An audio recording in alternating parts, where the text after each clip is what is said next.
اب سر میں ذرا واپس آ جاتی ہوں اس خطے پر اور خاص طور پہ پاکستان کی صورتحال پر کہ اب پاکستان نے کل آپ نے دیکھا کہ پیٹرولیم پرائس میں بھی 55 روپیز جو ہے وہ انہوں نے ریز کیا، آلدو کہ اس ویک اگر ہم بات کریں تو 63 روپیز ہو گیا. اب لوگ یہ کہہ رہے ہیں کہ جی ابھی آپ کے پاس پرانا اسٹاک تھا تو پھر آپ نے ابھی سے کیوں کر دیا. خیر یہ اپنی جگہ ایک بحث ہے، لیکن سوال یہ ہے کہ انڈیا کو پرمیشن مل گئی ہے کہ جی آپ رشیا سے آئل خرید لیں.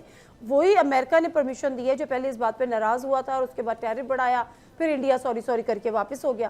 کیا یہ آفر پاکستان کے لیے بھی ہو سکتی ہے یا ہونی چاہیے تھی؟ میں تو بڑا حیران ہوں کہ ہماری حکومت نے راتوں رات اتنا بڑا فیصلہ کر لیا جس میں عوام کو بڑا نقصان آئے گا.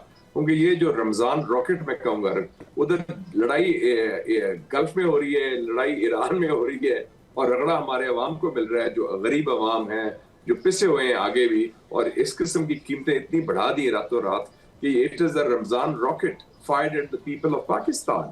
کیونکہ جو شاہ خرچیاں ہیں ایلیٹ کی، جو ان کا شاہانہ لائف سٹائل ہے، جو ان کا طرز زندگی ہے، جو وی آئی پی کلچر ہے، جو اس میں تو کوئی سادگی کے آثار نظر نہیں آ رہے. لوگ سیر سپاٹے بھی کر رہے ہیں، لوگ دعوتیں بھی کھا رہے ہیں، لوگ جہاز بھی خرید رہے ہیں، نئی گاڑیاں بھی خرید رہے ہیں سرکاری پیسے کے اوپر.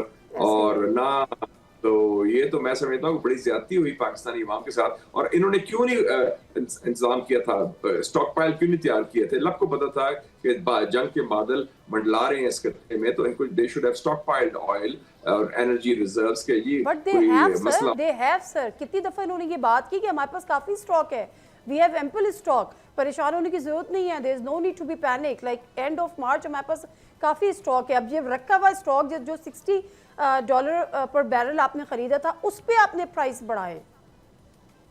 لیکن نا اب تو وہ $60 پر بیرل تو آپ نے آفیشلی تھا نا، اب تو ایشو چینج ہو گیا ہے. لیکن عوام کو تو آپ نے راتوں رات آپ نے 50-60 روپے پر لیٹر تو قیمت بڑھا دی ہے نا. تو دس ول افیکٹ ایوری تھنگ، the quality of life, commodities, travel, سارا کچھ انڈسٹریل ڈیولپمنٹ، اکنامک ڈیولپمنٹ.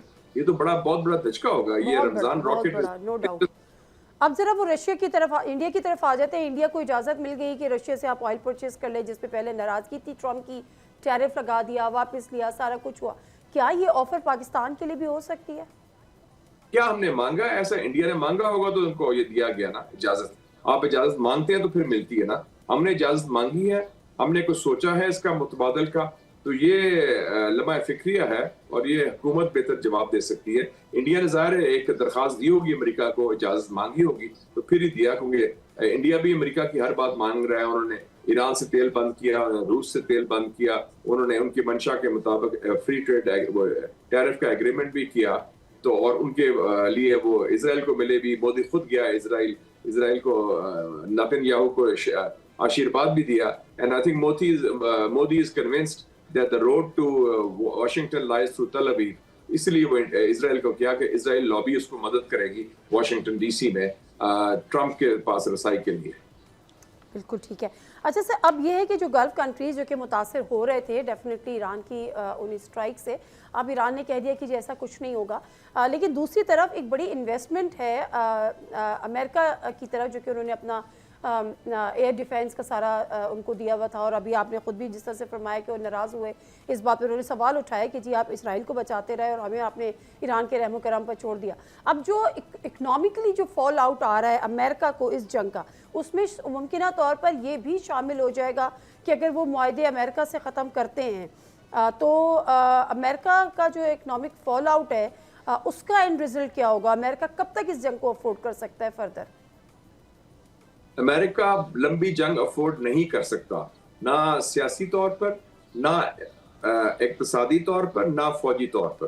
کیونکہ ان کے پاس اس قسم کے وہ ہے ہی نہیں ریسورسز. اور جو انہوں نے انویسٹمنٹس کی تھی سارا تو وہ لڑ رہے تھے بورڈ منی پر، جو قرضے پر پیسہ لیا ان سے ہی لیا نا، عربوں سے ہی اور گلف ممالک سے. اور یہ چاروں ممالک جو گلف کے ہیں مین، انہوں نے تو کہہ دیا کہ ہم اپنا ریویو کر رہے ہیں انویسٹمنٹس. کل فائنینشیل ٹائمز میں خبر بھی آئی ہے. اور اس کے علاوہ ٹرمپ کو یہ نقصان ہو رہا ہے. اس کا جو بیس کہہ رہا ہے کہ آپ کہتے تھے امریکہ فرسٹ، دس از اسرائیل فرسٹ. آپ کہتے تھے نو مور وارز، یہ تو نئی جنگیں شروع کر دی. اور پھر جو انفلیشن بھی بڑھ گئی ہے، گیس پرائسز بڑھ گئی ہیں امریکہ میں. اور اگر یہ گیزولین پرائسز بڑھ گئی، دس از دا موسٹ ان پاپولر وار. یہ واحد جنگ ہے امریکہ کی تاریخ میں جو شروع ہوتے ہی غیر مقبول ہوگی, اور امریکن پریزیڈنٹ جو ہے اس میں اس کی popularity rating is the lowest in history, اور صرف 25% امریکی سپورٹ کرتے ہیں اس جنگ کو, 75% امریکی اس کی مخالفت کرتے ہیں. تو میں سمجھتا ہوں کہ اس کا شدید نقصان ہوگا, اور یہ سب سے بڑی حماقت کی ہے ٹرمپ نے اپنے ٹینیور میں یہ جنگ میں حصہ لینے کی اور ایران کو حد جاریت کرنے کی. یہ بہت مہنگی پڑے گی کیونکہ یہ جنگ وہ جیت نہیں سکتے, اور وہ ایران اس وقت قائم اور دائم ہے, and that is going to be very very counterproductive for Trump and for the American administration.